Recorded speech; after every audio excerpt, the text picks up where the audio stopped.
Good evening, everyone. This is Nabeel Masood, a student of law in the middle year from Aligarh Muslim University. My topic of discussion is prisoners' right to vote. So I have chosen this topic because the election season is around the corner, and this topic came into the limelight because of a writ petition filed by a law student in the Supreme Court challenging the constitutional validity of Section 62, Subclause 5 of the People's Representation Act 1956, which says that a person who is a prisoner cannot be granted the right to vote. So first of all, I would like to commence my video by explaining the meaning of prisoner. So prisoner is defined under Section 3 of the Indian Prisoners Act 1894, which says that a person who has committed a crime and is in jail or is under trial is known as prisoner. And there is a statistics under in the 2018 prisoner statistics data, which says that there are 4,68,094 prisoners in the nation, out of which 1,40,000 are the convicts, whereas 3,28,094 prisoners are under trial. It is evident from the fact that there is a large amount of people who are under trial because of the remaining cases and because of the slow and the steadiness of the judicial system.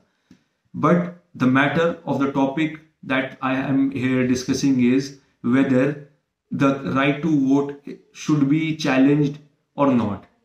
So I would like to illuminate some points as decided in the case of NP PUNNUSWAMI versus the returning officer case. It was decided by the Supreme Court that a person's right to vote is not a constitutional right. It is a statutory right which is granted to them under Section 62 of the Representation of People's Act, which is of a substantive nature. It is not a constitutional fundamental right. Now the matter is that whether the right to vote should be granted to the prisoners.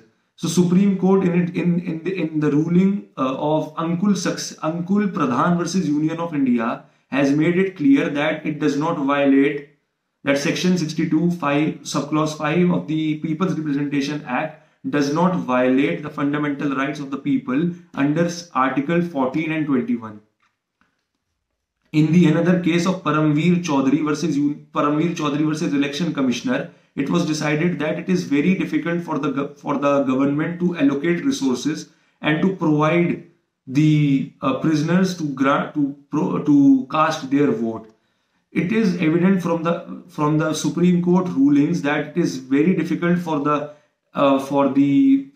government to grant the prisoner the right to vote. So this confinement of prisoners from casting and from using their right to vote can be taken as a punishment for the crimes that they have committed, whereas it is also evident from the fact that it is a statutory right, not a constitutional or a fundamental right. So I would like to conclude that the Supreme Court, as it is an apex court, and we have to abide by the precedents formed by the Supreme Court.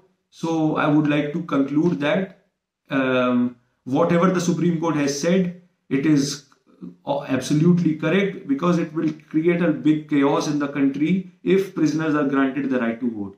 Thank you so much to the team ubAdvocate for allowing me to speak on the topic. Thank you so much.